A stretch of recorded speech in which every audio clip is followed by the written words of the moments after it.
শেরপুরের শ্রীবর্দী উপজেলার বৈশা বিল এখন পদ্ম বিল নামে পরিচিত। বর্ষা এলেই বিল জুড়ে ফোটে অসংখ্য পদ্ম ফুল, আর সেই সৌন্দর্য দেখতে প্রতিদিনই দূর দূরান্ত থেকে আসেন দর্শনার্থীরা। শুধু সৌন্দর্য নয়, এই বিল হয়ে উঠছে স্থানীয়দের আয়ের উৎস। শাকিল মুরাদের তথ্য ছবিতে প্রতিবেদন। যতদূর চোখ যায় বিল জুড়ে গাঢ় সবুজ পাতার দোল, তারই ফাঁকে ফাঁকে মাথা উঁচু করে শোভা ছড়াচ্ছে পদ্ম ফুল। শেরপুরের শ্রীবর্দী উপজেলার এই পদ্মবিল আগে পরিচিত ছিল বৈশা বিল নামে। বর্ষা এলেই এখানে ভেসে ওঠে গোলাপি রঙের পদ্ম।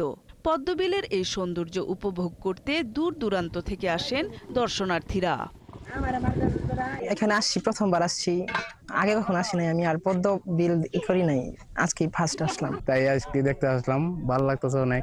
ফার্স্ট টাইম যখন আসলাম অনেক ভালো লাগতেছে।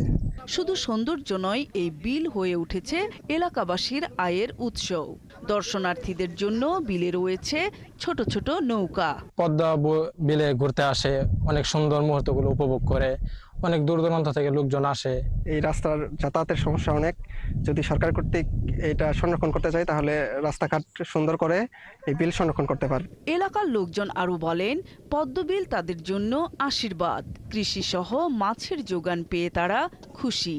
সকাল সন্ধ্যা আমাদের বিভিন্ন জেলাতে লোকজন আসে, আমরা নৌকা ঢাকা চলাই, 500-1000 টাকা কামাই, এর মধ্যে থেকে আমরা আমাদের ভালো সংসার চলতেছে। এদিকে পানির উৎস ঠিক রেখে বিলগুলো সংরক্ষণ করার কথা জানায় উপজেলা কৃষি বিভাগ। কৃষি পর্যটন কেন্দ্র হিসেবে এটি বেশ পরিচিতি লাভ করেছে এবং দেশের বিভিন্ন জায়গা থেকে লোকজন পরিদর্শনে আসছেন।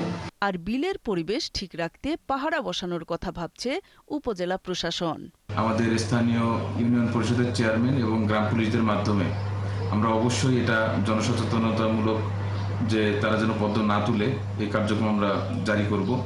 শেরপুর জেলা শহর থেকে প্রায় 14 কিলোমিটার দূরে এই বিল। বছরের প্রায় 8 থেকে 10 মাসই এই বিলে পানি থাকে। নূর তাজমিন নীর, 71।